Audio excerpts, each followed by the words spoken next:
Põe a foto do Gugu aqui para mim, por favor. Olha, gente, amiga, agora há pouco deixou o local, né, que equivale, na verdade, ao Instituto Médico Legal do Brasil, lá nos Estados Unidos. Né? Como o Gugu caiu em casa, foi um acidente doméstico, aqui no Brasil, quando isso acontece, a pessoa vai para o hospital, né, e o próprio hospital pode dar um laudo para autorizar diretamente com que esse corpo seja autorizado. Se o médico é convicto de que realmente aquilo foi uma pancada provocada por um acidente doméstico, o próprio médico já pode dar o atestado de óbito, né, em alguns casos, para seguir direto para o funeral, para o enterro. Mas nos Estados Unidos é diferente. Como houve essa queda em casa, eles precisam passar o corpo pelo Instituto Médico Legal. Esse corpo passou pelo Instituto Médico Legal e agora houve essa liberação para que o sistema internacional, o sistema funerário internacional, faça todos os procedimentos necessários para que o corpo seja transportado ao Brasil.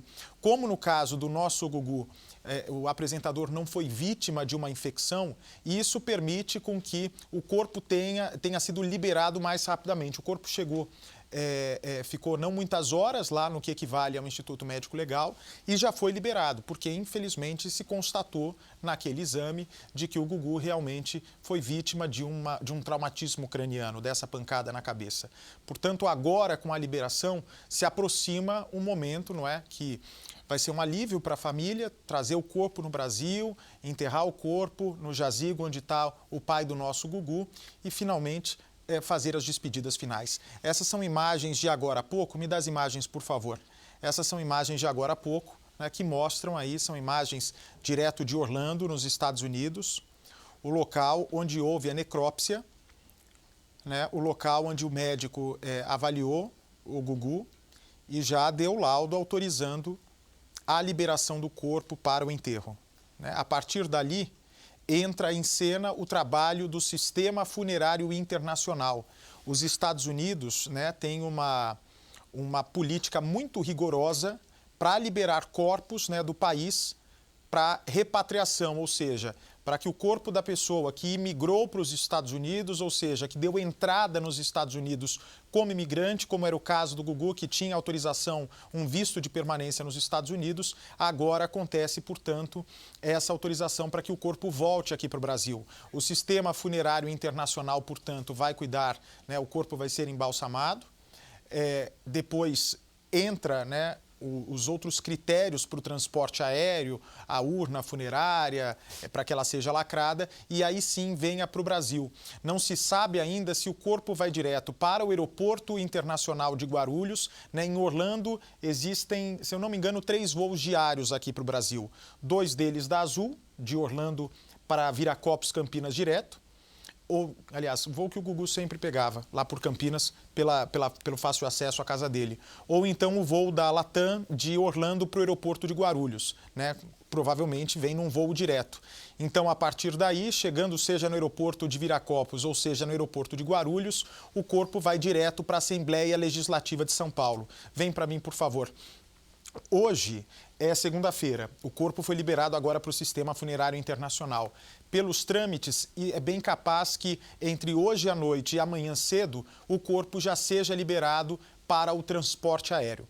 A partir desse momento, né, a família precisa apresentar a documentação para a companhia aérea que vai trazer o corpo aqui para o Brasil. Esse Sistema Funerário Internacional já se encarrega não só da preparação do corpo, mas também da documentação. E aí sim, o corpo do Gugu embarca aqui para São Paulo. Né? Então a gente não sabe se o corpo chega na quarta-feira ou na quinta-feira. Pelo que nós estamos percebendo dos trâmites que estão indo dentro do prazo, o corpo sendo liberado amanhã não dá para embarcar no voo do mesmo dia, possivelmente. Né? Porque para você fazer o check-in do corpo, você precisa ter essa documentação. Então vamos imaginar que esse corpo pegue o voo da quarta-feira à noite, nós teremos o corpo pronto para o velório na quinta-feira, às 6 horas da manhã.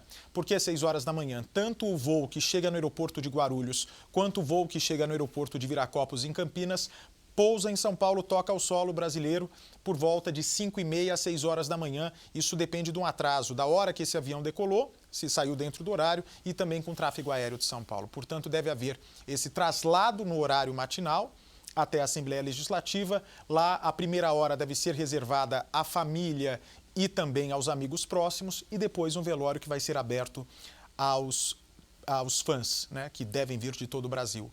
Ainda não se sabe se a cerimônia de sepultamento vai ser aberta ou não ao público. Acredito que não, porque é algo muito pessoal, mas também é a minha opinião. A gente não sabe ainda o que a família vai decidir. Portanto, para atualizar vocês da situação, para que vocês fiquem a par, como nós estamos sendo muito claros desde a informação do acidente, nós estamos agora nessa situação. O corpo chegando à funerária para o preparo, e aí sim, daqui a pouco, acho que a assessoria do Gugu pode se manifestar para nos informar exatamente em qual voo o corpo embarcará. Vem para mim, por favor. É um grande amigo nosso e nós precisamos ter, sobretudo, respeito à família do Gugu, né? A esposa Miriam, que é médica, uma pessoa religiosa, uma pessoa muito do bem. Aos filhos, o João Augusto, a Marina, a Sofia. A Rose Miriam, inclusive, né, quando conversava comigo ontem, eu falava para ela: Rose, se sinta abraçada pelo Brasil, né? Porque por mais que eles convivessem há muitos anos com o Gugu, a Rose é amiga de adolescência do Gugu, depois eles perderam contato, depois se reencontraram e tiveram os 3 filhos 18 anos atrás. O João Augusto já conviveu com o pai de 18 anos e as 2 meninas, né, as gêmeas, a Sofia e a Marina, por 16 ou 17. Por mais que você conviva com a pessoa, as pessoas às vezes não têm a noção do tamanho que é a pessoa, né? Quando você anda direto, né, eu perguntava para o Gugu: Gugu, você... Isso daí eu fiz, uma das primeiras perguntas que eu fiz para ele na vida, quando eu conheci. Você tem noção o que você é, o que você representa para o Brasil? A forma como você entra na casa das pessoas, a proximidade? E ele me respondeu: Percival, não, eu não tenho noção do que eu represento. A gente nunca sabe o nosso tamanho. E eu fiz questão de falar para ele, né? Portanto, saiba que o seu tamanho é enorme, que o público te ama, que onde a gente anda, né? Eu na época era repórter, viajava no interior do Brasil, então onde a gente anda por esse país, perguntam por você, sempre perguntam para mim. Eu estava na época, eu era repórter dele no SBT.